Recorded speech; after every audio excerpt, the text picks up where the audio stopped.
Here in San Diego, it's about 4:02. So I'm going to go ahead and get started because in the first session of the panel discussion, we went a little bit over because it was such a rich conversation, and I want to have enough time for everyone to share and fully express themselves. So we're going to dive right in. So hello again, and thank you for being here for this powerful panel discussion on resourcing survivors as thrivers and business owners. My name is Cynthia Lovely, and I am the founder and CEO here at Shine. It is truly an honor to welcome each of you here today. For those of you who aren't familiar with the innovative work we are doing at Shine, today you will get to meet some of our members and hear firsthand what the landscape of survivor entrepreneurship is like. At Shine, our mission is to resource survivors of trafficking and exploitation with building pathways to financial independence through business classes, coaching, and leadership opportunities. Our work at Shine is grounded in a strength-based, co-creative model, respecting the richness of our community's diverse backgrounds and ensuring all voices are respected and heard. Today's event is made possible by funding from the Mr. Ballin Foundation, whose mission is to honor victims and support families of heinous crimes through education, training, and financial support. We are truly grateful to the Mr. Ballin Foundation in making this panel series possible. I hope this discussion provides you with a valuable learning opportunity. As you hear from anti-trafficking leaders and entrepreneurs, I kindly ask that you keep an open mind, be present, and honor this as a safe space for all. And with that, I'd like to introduce today's moderator, Mary Bull, who will be guiding us through this discussion and introducing our esteemed panelists. Mary has her master's in public health and specializes in community assessment, program design, and evaluation. She has led program evaluation processes under the STEPS evaluation model. She is an ally in the anti-trafficking movement and utilizes her scientific background for research, writing, and debunking myths about human trafficking. And so, Mary, with that, I'm going to pass it to you, girl. Thank you. Thank you, Cynthia. And I just want to start by saying very honored to be here in this space with everyone and having these really important conversations. And I can't wait to dive in. So I believe we're going to be starting with some introductions, which I'll be doing. And then we'll get into the thick of it with the panel discussion. At the end, we'll have some brief announcements along with a Q&A. So I would first like to begin by introducing our first panelist, who is Miss Mercy Gray. She is the founder and chief matriarch of Trans Palace, where she seeks to unify sex worker rights and anti-trafficking advocacy while building visibility and response for transgender survivors of sexual exploitation. Our next panelist is Phoenix McClay. Phoenix is the CEO of Mosaic Consulting Company, which is a survivor-led and created business that focuses on organizational coaching, evaluation, education, assessment, and policy creation, with an emphasis on DEIA, survivor leadership, standards of care, and trauma-informed practices. They are filling a unique gap in the anti-trafficking field where they offer a quantitative evaluation and grading system called STEPS, which assesses the level of trauma-informed practices, standards of care, and survivor leadership of any organization or business with direct service provision to survivors of exploitation. And finally, our last panelist is Bianca Ramos, who is a social impact consultant for Mosaic Consulting Co. that specializes in the following topics: social interactions, social engagement, social justice, and more. In their free time, they enjoy beading, painting, and drawing humans. As an entrepreneur, they aim to cultivate change, creativity with community members who honor the humanity of the global majority. So, round of applause for our panelists. Very excited to dive in. If you were part of our first webinar, our topic then was systemic challenges survivors face with building wealth and thriving as leaders.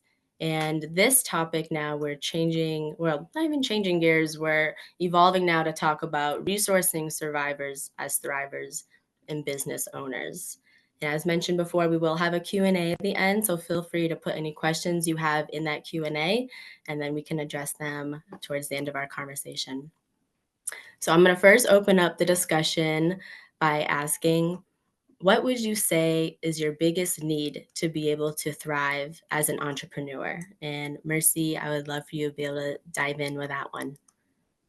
Thank you, Mary. I'm really happy to be here today and thankful to all the survivors who came before me to make this space possible, and also to the Ohlone people whose land we occupy on unceded territory.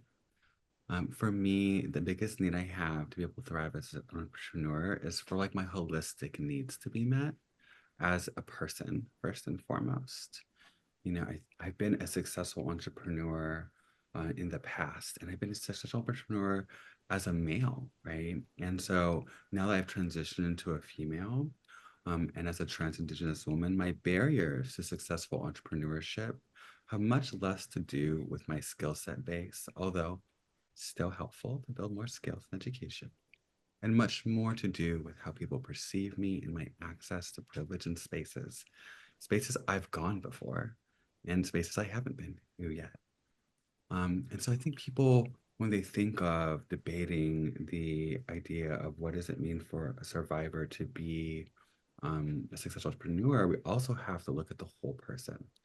I'm a transgender survivor, and we cannot debate my existence or my place in the world. Also comes with debating my fiscal ability to support myself.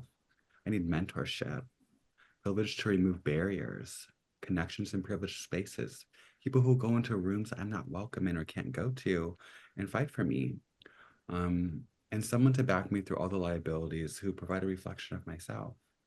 You know, for instance, as a writer, I'm also a writer and a poet. There's only a handful of transgender poets who are published, even fewer yet who are survivors or Black and Brown or Indigenous.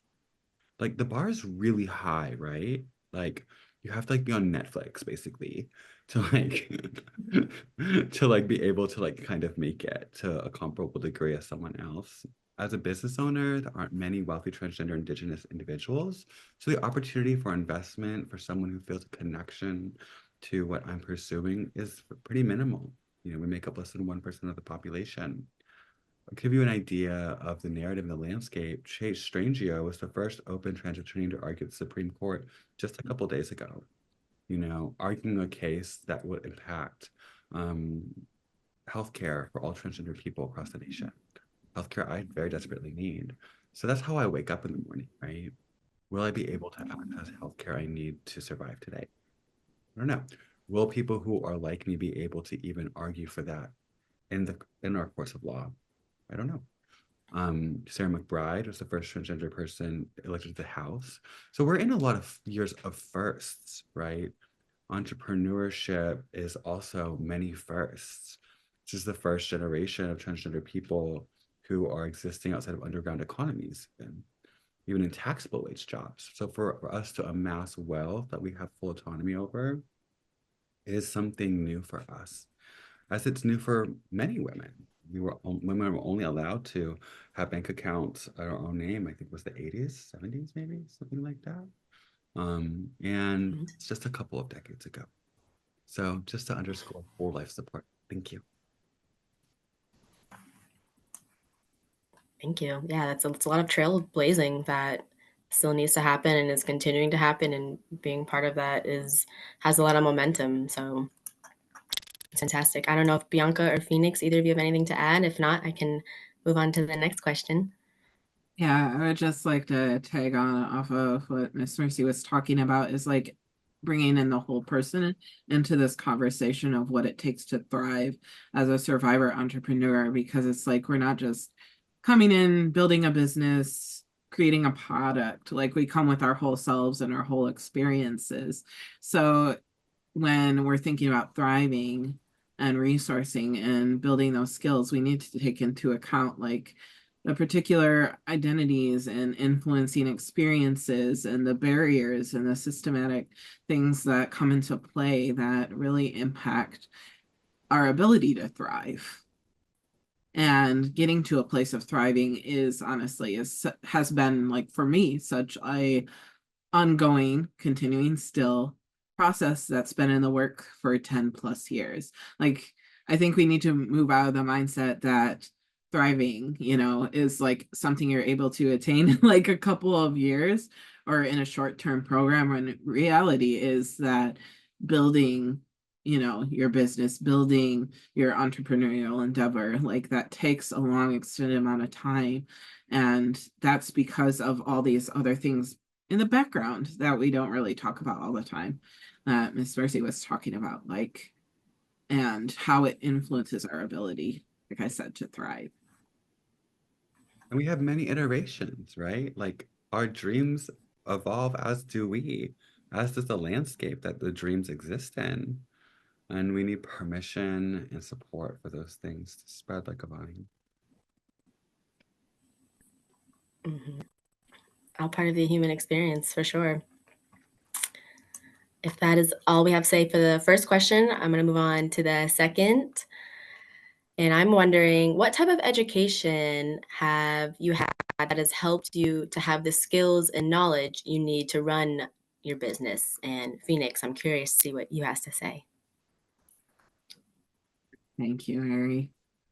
And I would say that this has been one of the biggest challenges as a survivor entrepreneur, has been finding those resources. And last sessions, we were talking about the systematic barriers and how they play into our ability to like access certain resources and the different like barriers that are in the way to hinder us from like moving forward. And so for me, finding the education resources has been a lot of work on my part, I would say, of where I've really had to dig deep into what's available, even outside of the anti-trafficking space. Like I've had to go to small business organizations and get mentorship and support. I've had to go to like government small business, like granting organizations that provide like free coaching and supplies and resources that way and support. And so for me, I've had to really kind of think creatively, because it's really, really hard to find these resources and this education and training. And again, if we take the systematic issues into pictures here of like that, it's really hard to access education a lot of times. It's hard to find resources and funding for education, especially higher education. Like if you wanted to get a degree in, business administration or a master's degree, or there is funding available, but a lot of times it's limited to like undergraduate degrees or like first time degrees. And as we know, in the climate here in the States as it is, it's really hard to find economic security without an educational background. But then it's really hard to get an educational background when you don't have the resources to get there. So it becomes this almost domino effect that, trying to figure out like, where am I going to find the resources I need to support what I need to get where I want to get. And that's been the biggest challenge, like for me in thinking about education and resourcing for education and getting skills, is I've had to really think outside of the box of like, well, where are the other places where I can get support that will provide the same things that, may not cost as much or, offer those free things. And that it takes a lot of time, and it takes a lot of like researching, looking, digging, like, and that in itself is an investment that, you learn a lot and you grow, but it's also very frustrating that there aren't more ways to have access to resources that are needed to support like the end goal of like entrepreneurship and advancement for survivors because you have to do a lot of digging to get there, basically. And it takes a lot of time. And that's been in my experience of like, and the education and skills that I have gotten that have been helpful have been spaces where it's like, have been in and outside of the anti-trafficking movement. And honestly, in building my own business, I really had to look outside of the movement, where I went to small business administrations. I went to those different resources that could provide me with supports and connections within my community and virtually. So those have been some helpful skills and tools, as well as having to utilize the systems that I've been in, being a disabled individual, working with disability vocational rehabilitation programs, and just accessing some of those different systems, which again are really, really challenging to do so, and they're not easy. And they do put a lot of things that you have to fill out and papers. So again, the time, the effort that it takes. I can add to that as well. I learned a lot in actually Elevate Academy with Rebecca Bender Institute. That's actually where I met the CEO, Cynthia Lovely. She was my instructor in a business class. In a time when I really needed her. I was like living in a trailer in the woods, meeting with her in like platform heels on gravel, and like that was like the foundation though of my, it's like a great analogy. It was like I'm like walking in platform heels on gravel, like to like make this work. And I was like working in a shed, um, in the cold, like literally like a garden shed. And I would like put on like a blazer every day in my trailer in the woods. And I would like beat my face down and I would like be a businesswoman, right? And like that's kind of like the education that I needed. I think like when we sort of think of like this from, I want to like push back on this idea that like this is like, oh, hey, shout out to all my Elevate alumni. When we push back on this idea that like this meritocratic idea that like if we just work hard enough, if we earn it, then we can have it. Like that's just not true. Like so many survivors have more than earned our way into whatever level of wealth that we deserve. I go for millions in that state, but my education has been largely informal in that way.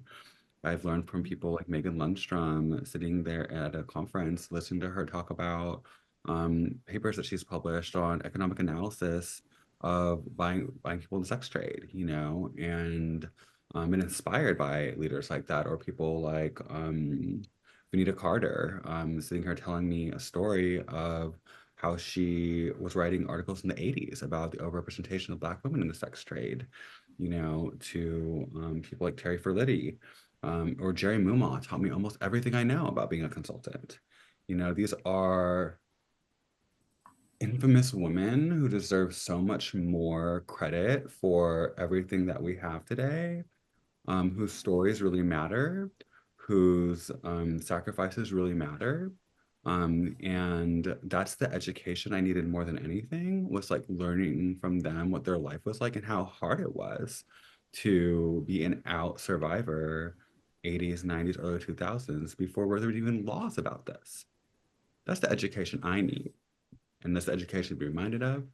And I believe that's the education that survivor leaders today also could benefit a lot from. So like not these traditional, oh, you have to go get your master's, you have to go to this formal training, but honestly from other leaders in this space, like that is where these skills and like education can come from. And that is such a valuable asset that I feel like is not talked about enough. So I'm so glad you brought that up, Miss Mercy. Yes. Audrey Morrissey, Dr. Reverend Marian Hatcher, the list goes on. Yes, I wish one sure I honor everyone. Deborah Pembroke, Nat Paul, like there's like these are like legendary people who have shaped our nation in ways that most people will never know.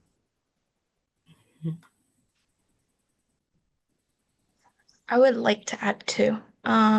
Even as someone who has a master's degree in sociology, it came with a lot of sacrifice because I had to do it to take care of my siblings too and help them get out and like it was difficult, but even through that process, I was also getting education through Elevate Academy or leaders as well. But to tie in with the last question too, I agree with what both Mercy and Phoenix were saying, that we need a culture shift, because a lot of times we say we want like education for all or economic equity or gender equity, but what does that actually mean? And like, does that mean we're challenging like policies and practices or even like our social interactions? And what does that look like when we do that? And for me, when it comes to education and we think about loans and how predatory they can be, like how are we giving loans to 18-year-olds? And like even for some people, like some survivors, they use the loans and they have to give it back to their pimps, and that's complicated. But like then we're trapped in a cycle over and over and over again.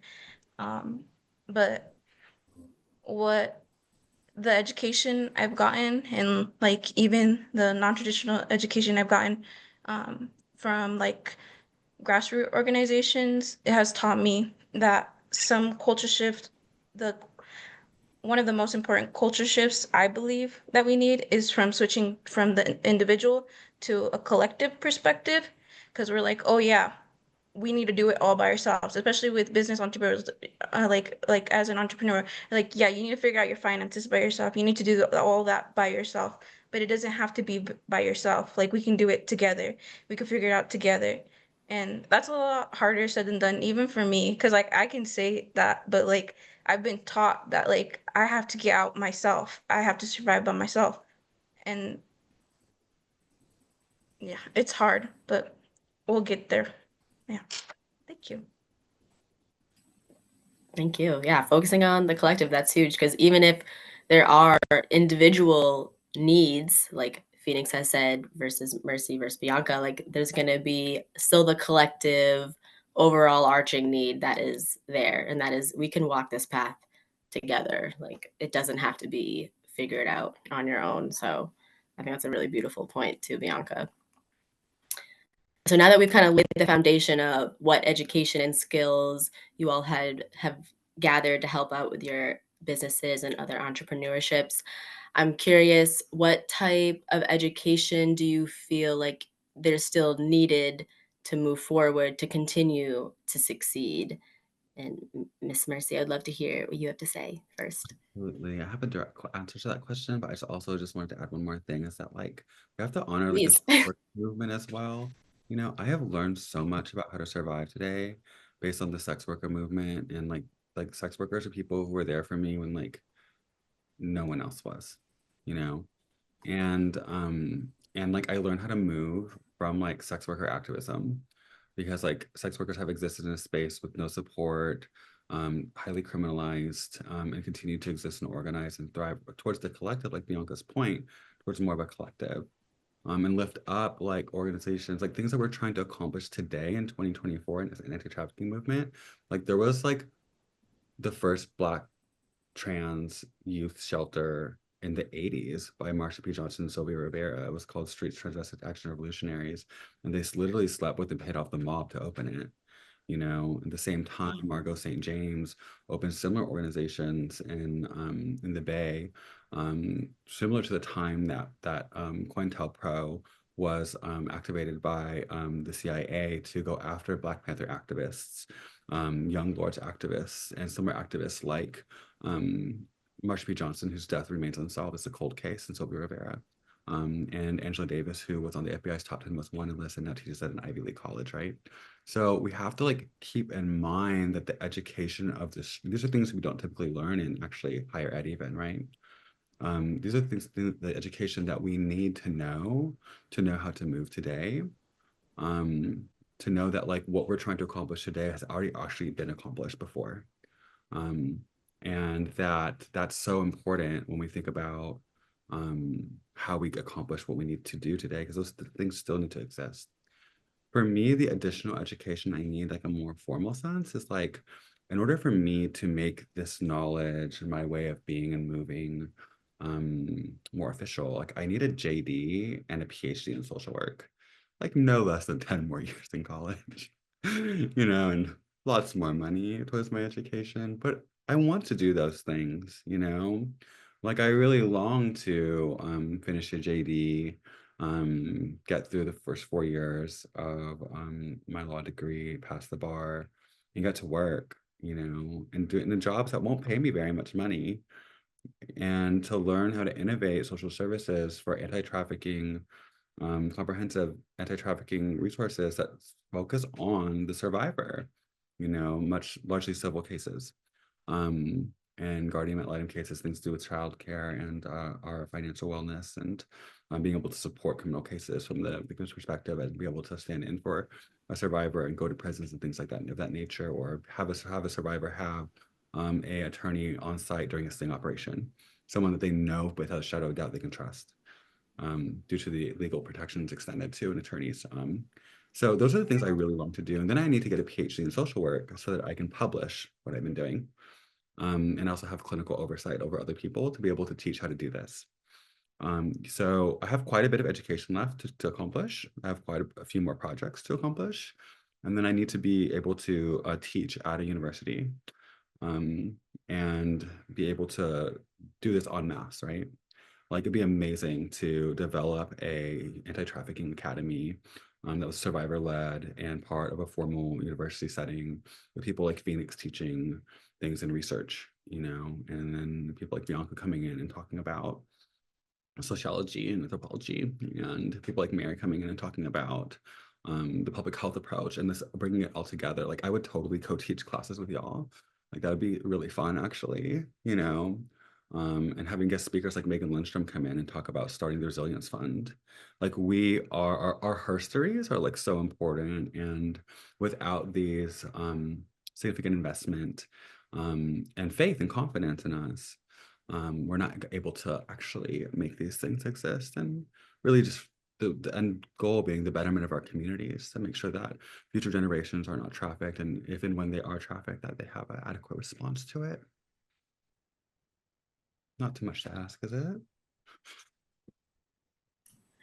Not at all. No. Let's start teaching. I would love that. Let us know when you graduate. Bianca, did you want to add something? I just saw you unmuted, so I wasn't sure. Yeah. I wanted to say that I want to get my PhD too, but then there's a part of me that also feels like it's so contradicting, because then like what Mercy was mentioning about COINTELPRO, uh, I feel like there's a reason why we don't get taught that, and there's a saying or a quote, and I don't remember who said it, and I probably will later, and then regret and feel bad because I don't know how I forgot. But like the master will never give you the tools so that you could dismantle um well the system's repression. That's not how it goes, but that's basically where it's getting at. And so I think what's beautiful about Mosaic Consulting when it was created is like we had mentioned that sometimes um in when we want to make something different, we can move that path for ourselves and make that path for ourselves. And then, like, similarly, like if we wanted to teach, maybe we could build our own school. And it doesn't have to be in those institutions that harm us. And yeah, but yeah, I want to teach too. And I want to start school someday. All the ambitions. Yeah, why not? Reach for the stars. That's awesome. And if you remember that fully quote later on, you can come back and say it too. It doesn't have to, this is the only time you have to remember it. So no pressure. Our next question, I'm curious, are there resources or support you need outside of your business that would help you be stable enough to show up powerfully in your business? Phoenix, I know you began to touch on this a little bit before with having to find resources outside of the anti-trafficking community and to all the local small businesses. So I don't know if you have anything else to add to that question. Yeah, this has been something that I've personally just really had to dive into, and finding the community supports and rebuilding community. Where I've been in programs that are short-term programs, and it's like when you're done with the program, you're done with it, and then nothing, there's no aftercare or anything. So it's like starting all over again. So that's where I've had to kind of really pick up and find those connections within community, within social supports, and where finding spaces for like where other panelists have talked about mentorship and connection and support and building that community is so important to survivors and so necessary for us to be able to continue this work is supporting one another and working with one another. And that's why I love spaces like Shine with the Survivor Network, where, you know, we have a space to where we can learn and grow and get different skills and work together. And I've seen like just the beauty in that as well when we have that support, when we have that mentorship, just how much we can grow and we can thrive when we have those systems of support. And that has been something that's been really helpful to me. I've had to like things that would be continue to be helpful is like, as we talked about in the systemic challenges, like having access to funding to pay for therapy. Sometimes it's even just the basic needs of like the fact that, you know, I need food this month, like groceries, you know, those are all things that influence like the ability to thrive. And when the majority of survivors, there was a study that came out about like almost a couple years ago where it talked about how that the majority of survivors are still living in poverty, basically. And it literally actually made me cry because when you think about that, how are we ever going to get to thriving if the majority of us are still just fighting for our basic needs? And so that's where the dichotomy is like, how do we continue to increase the supports for survivors to provide basic needs, care, and support, you know, so that we have, you know, secure housing, secure jobs, we're able to have that income so that we can buy food. So we're not hungry and our brains are starved, you know, and those are all things that play into thriving, that we have good mental health support, that we have community, that we're able to have connections with individuals with similar experiences and identities to us. And for me, that has been a very difficult, long journey. Again, that has taken a lot of time and a lot of effort to find those places. It's taken a lot where I had to figure it out, basically. There wasn't like, for none of us, there's like a roadmap, basically. So it's like just having to find those resources. And it is very difficult to find them in the way our systems are set up now. But those are the things that are so needed for survivors, for us to be able to get to that place of thriving.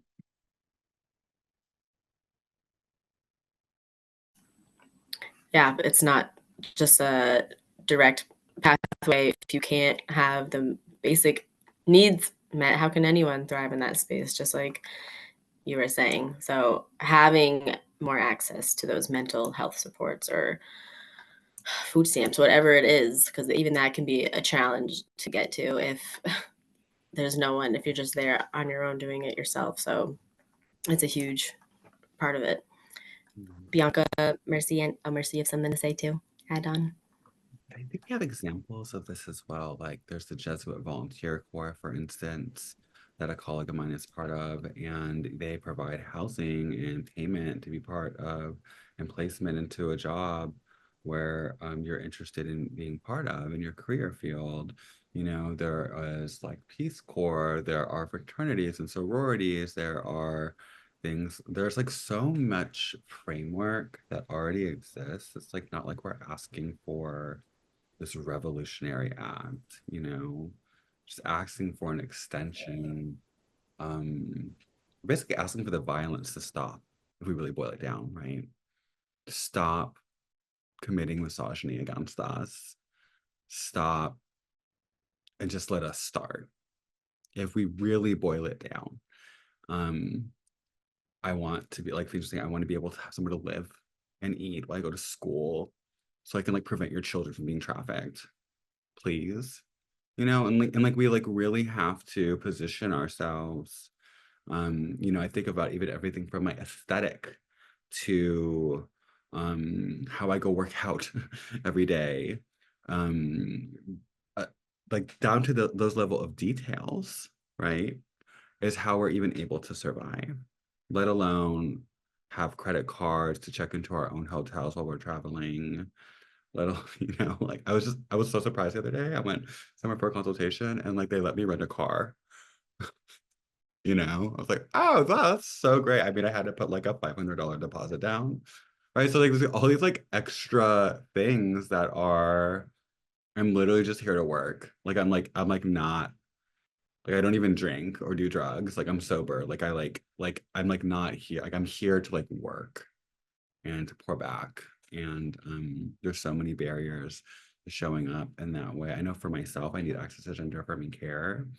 I've been trying to access the same 3 surgeries for like over 2 years now, you know. Thank goodness that things are looking positively in those regards. But it's like that's just like part of a journey. It's not like you get there and you've arrived. It's like you get there and you feel comfortable enough. It's like putting on heels for the first time. Okay, I put it on my foot, I can stand, kind of, but like, can I walk? Can I like walk very far? It's just part of a journey. And these are just key tenets to what it looks like for us to begin to try to thrive. And there might be different seasons of that happening too, where you're going through a season of thriving or feeling like I have my needs met, things are going the way I need them to go. And then other times where actually this is not going as I planned, or I'm coming across this huge barrier that maybe is unexpected and it can be an uphill battle. So it could maybe be a cycle, or different aspects of your life too, or going through different areas of barriers or gateways. It can be really I difficult. just started having a bunch of nightmares recently, which thankfully have like also gone away. But it's like just because I achieve sobriety doesn't mean that it comes with other things like all these nightmares, like so far into sobriety. And then I have nightmares and I have a job, but like am I gonna keep a job if I can't wake up on time because I'm having nightmares?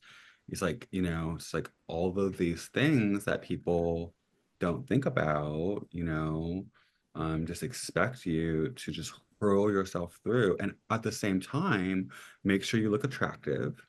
Make sure that you're like, you know, you sound like a woman, and that you were like you're like appetizing, satiating to other Make sure people. you're smiling. You're like, And like don't be sad, like yeah, it's a yeah. lot. It's a lot of layers. Layers. That's what I'm thinking of when you're saying it. Layers. So many layers. So it sounds like I was saying, like maybe there's seasons of times where you're going through periods of thriving or surviving, or maybe a mixture of both. And we know Shine offers services that can offer support. And I'm curious if there are other resources that you feel like are you getting these needs met, you think, or do you think there are aspects right now that you're not receiving what you need? Bianca, I believe you were going to tackle this one first. Yeah, so when I read this question, I thought a lot about intersectionality, which was coined by Kimberly Crenshaw. And a lot of times people assume that it's about identities, but it's not, it's about systems. And so what Kimberly Crenshaw wanted people to acknowledge was how racism and sexism interact along with like other systems. And so when we think about how we access these resources, which we all have talked about a lot and brought in our own identities to discuss that, um, that's what I think about when I access resources. Like, how do I show up in this space, and what type of racism am I going to experience when it comes to housing? Because there's redlining historically that has not allowed Black or Brown people, poor people, to access adequate housing and leaving them in environmental racism conditions, like poor conditions, basically where they're living, where they can't access water, where they can't access food and all that. So to some degree, I feel like I can access it, but there's a bunch of hoops that I have to go through. There's a lot of, like we were talking about and Mercy mentioned, performativity, where I have to act a certain way. I have to be so nice. And not that I'm mean, but I have to be like so nice where it looks like I have to beg for these resources. Like I have to be perfect, and it's really hard when we have to do that because like I know when I see um, part of these systems at play, and then sometimes I'll get in trouble if I bring it up. So then I have to not bring it up, but I have to bring it up in a certain way. And I think that's part of um, my autism too, because I have to do it in a certain way because I don't do it the socially appropriate way sometimes. Um, but that's like more learning for me and more learning for us as people. And I have hope. Like I could be like upset that I could face these challenges, and I can have hope and patience for others too as they're walking their journey and learning like the prejudice or unconscious bias that they may have towards me. And I think that's what has allowed me to have peace and move forward. And at the same time, like it feels stressful to access those resources sometimes. But I know I'm going to do it. And I know that all our surviving siblings are going to do it someday. And it's going to take time, but we'll get there. Yeah.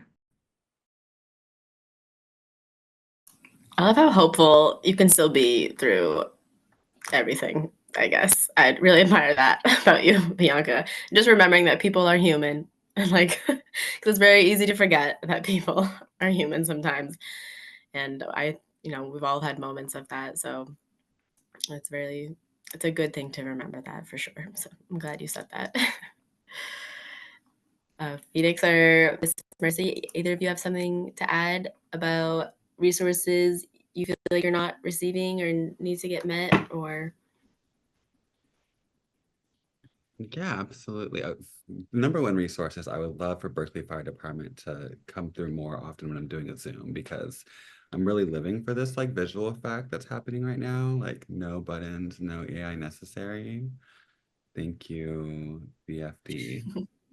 Um, I need like I wish I would have had like another year or two to focus almost entirely on my business before having to like really work again. Because I was like, I was just really amped up for it, right? I was like really ready to lay it all down for trans people to have a reentry home. Had like gone out and done all this field work to see like where that could actually happen. There's just so much funny business in the world. It's hard to make anything happen these days, and I'm like, it's not like I don't have the skill set, like I've like I'm still in contact with orgs that I've worked before who with grants that I spearheaded that were awarded to the tune of over millions of dollars. So it's like I know how to like design programs. I've watched organizations grow under my leadership. Every program I've touched has grown exponentially, grown radically inclusive, grown fiscally, and won awards. And so I long for that in my own community. It was like when I finally got to like, I want to serve trans people who have done sex work and been sexually exploited. I just want like somewhere for us to go when we got out of prison. I want like somewhere to go when like the hospital discharges you with nowhere to go. You know, I want to like provide the advocacy in the courtroom when no one will believe you or when you can't file a police report. All the things that I've like staffed so many times. And I couldn't find the money for it. Like, even with me, and it took me, like, I was doing really well for myself. And I'm so glad I had a moment where I returned to the streets for a while because I needed to wake up to see how my sisters and siblings were living. And I would have had no idea if I wasn't in the thick of it, you know? So, like, I believe that I have a divine calling through places I would never walk on my own, you know? Um, and a covering to get through those scary times and places safely.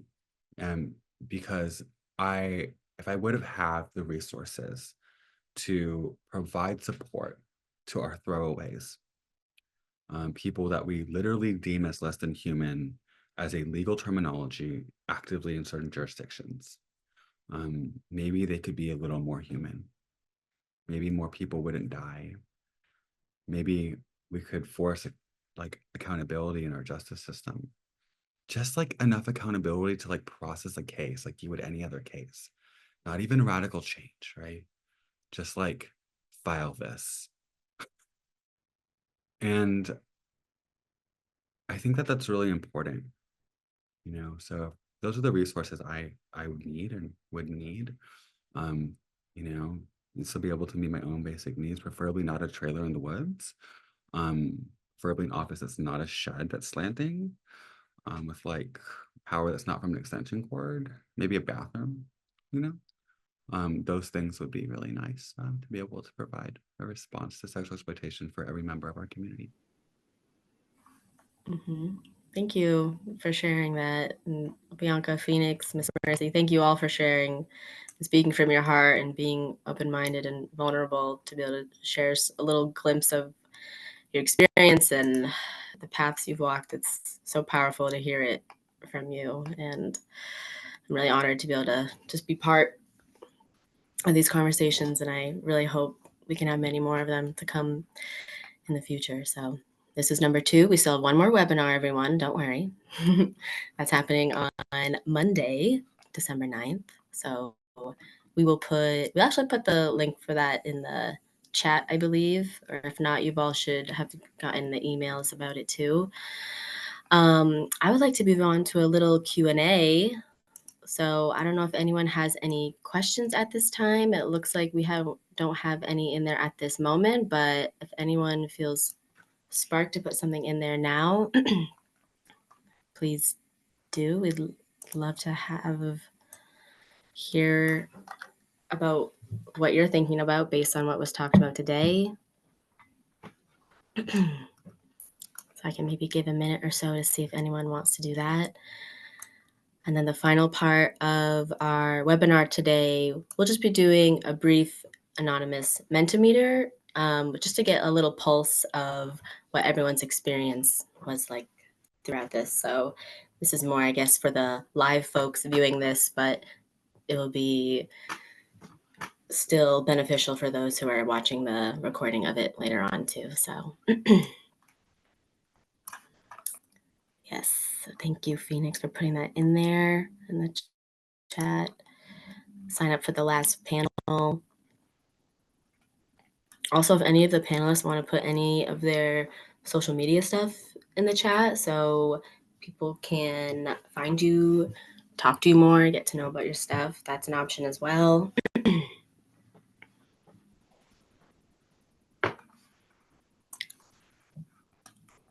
Perfect.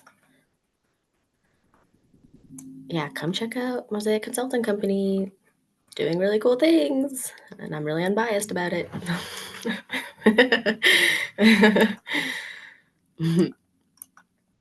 But all right, I guess we can put the Mentimeter in the chat and we can get that fired up too.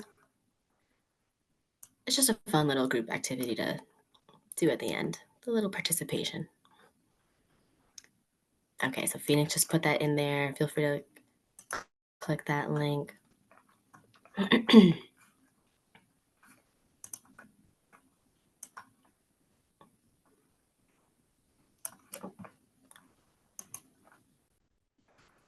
All right, well, that's popping up. Bianca's can share that, right? Here we go. Yep. Right on cue.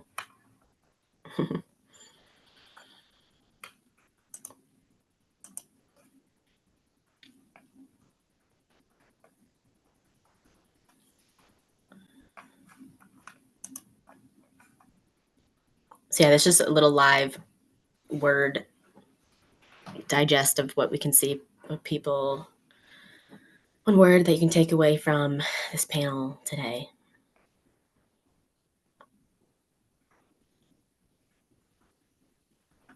Yes.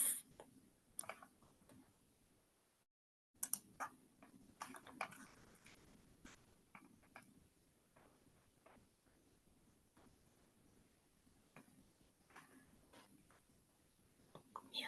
Thoughtful, inspiring, change, hope, dignity.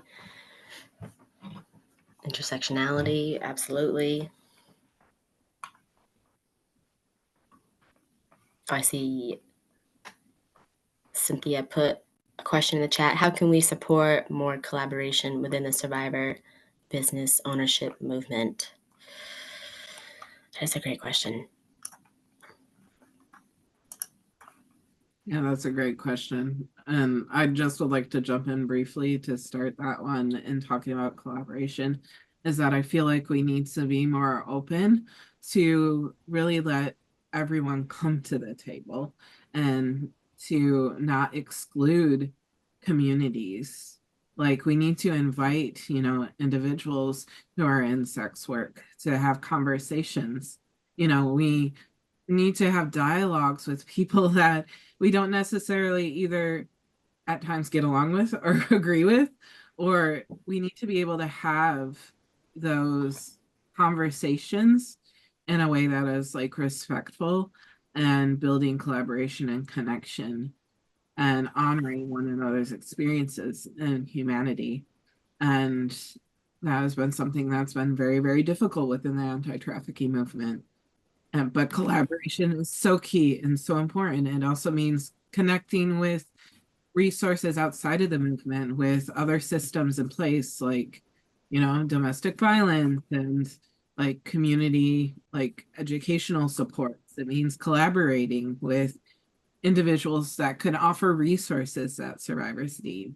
And that really needs to be creating spaces where we can draw these different communities together to have those conversations in a way that is moving towards helping and supporting survivors.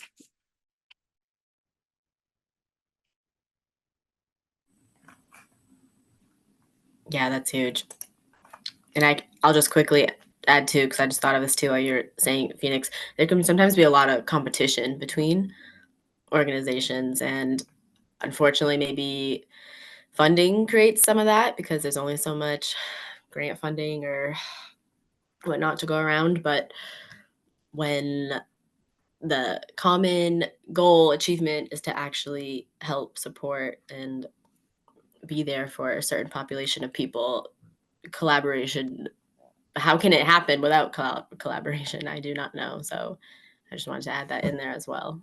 Yes, and that the scarcity mindset is a colonial ideology and mentality, right? To actually decolonize and say like there is more than enough resources to go around.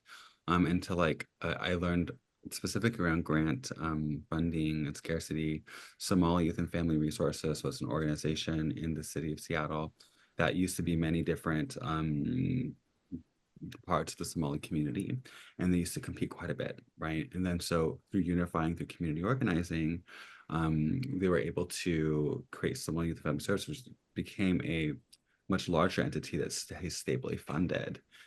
So like really like you were saying, Phoenix, like looking at building collaborations with other movements, not just to amplify our own voice, but to learn from how they've made it work, there's a quote in Shira Hassan's book, Saving Our Own Lives, where she talks about the Young Women's Empowerment Group, which was another group that was caught in the crossfire of the anti-trafficking movement and policies and legislation that seriously impacted by that. And they had a quote on the wall that said, when your liberation is entangled in mine, then we can work together.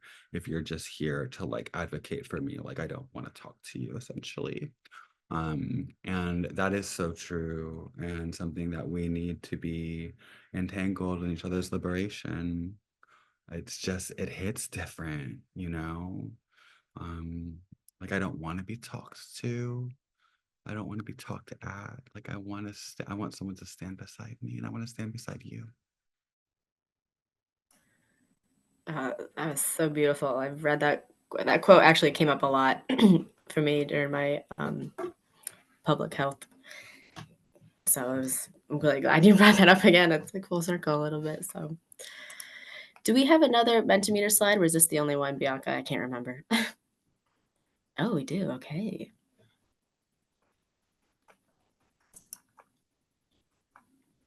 Okay, so here's the next one we can participate in. What resources would you like offered by organizations like Shine?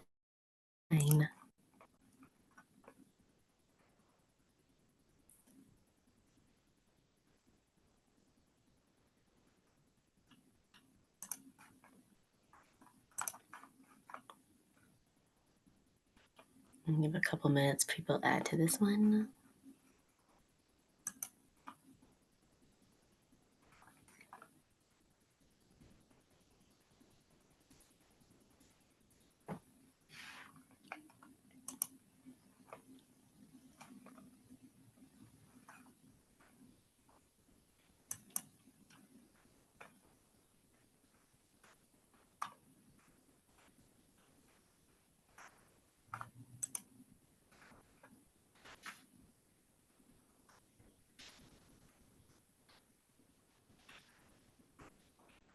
Flexible funding seems to be taking the lead right now.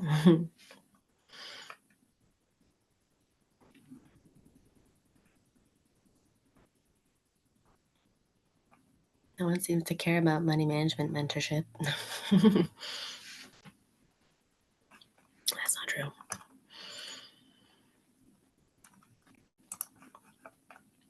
It's like that saying, they say, um, you gotta spend money to make money, but you can't manage money if you don't have money. It's very true. And is there one more Mentimeter slide? Two more. Okay, let's go to the next one. Two. Yeah, all of them look good. Yes, they do, Jennifer.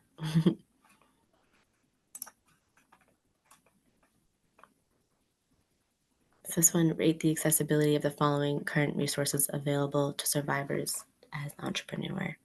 So you can just slide the scale to see which one you think is very easy, 5 being very difficult. Ooh.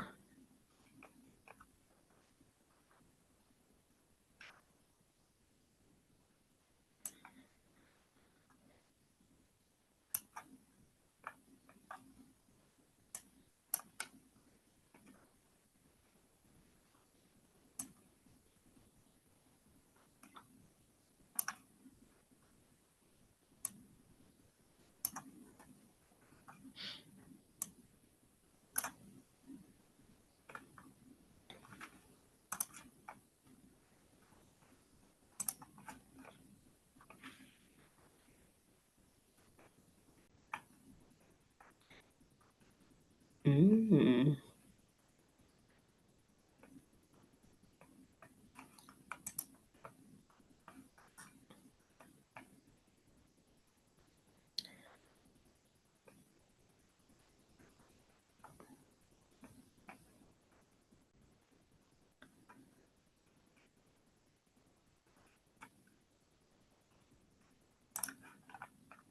Interesting. Yeah, so housing looking like to be the most difficult. Oh, it's cool to watch it move in live.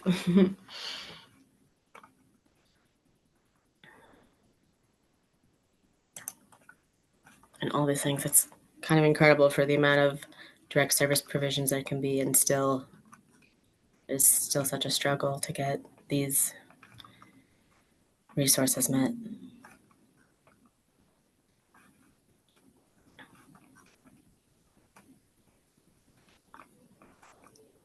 All right, let's go to the last slide.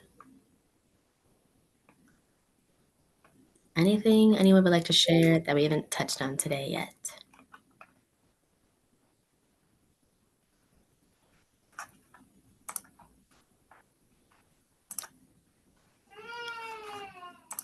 Those are just like basic needs too, right? Like having things like blazers and your hair done and makeup that's not from the dollar store, things like that. Like if I show up somewhere I don't have my nails done, like it's not gonna fly. Like they're just not gonna listen as much.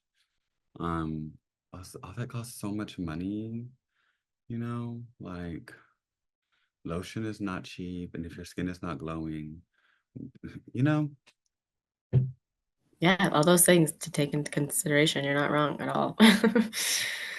Like, it's all part of it. I And know. often overlooked. To Jennifer, in the chat, I do my hair and nails too. We have to.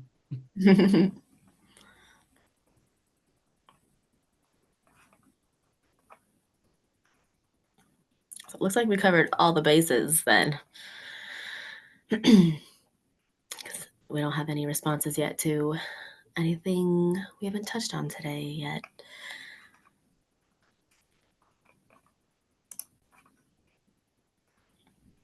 So yeah, I think we really covered a wide range of terrain here in regards to resourcing survivors as thrivers and business owners. I'm so honored again to be able to have these conversations and just be part of this space. Miss Mercy, Phoenix, Bianca, thank you so much.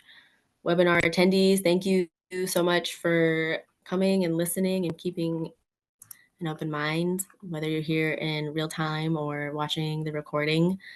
And I look really much forward to the next one we have. We have one more coming up, like I said, on Monday. So we hope everyone can make it then. Yeah, I'm excited for the next one too, Jennifer. So thank you all for coming, and we'll all be seeing you on Monday. Thank you so much.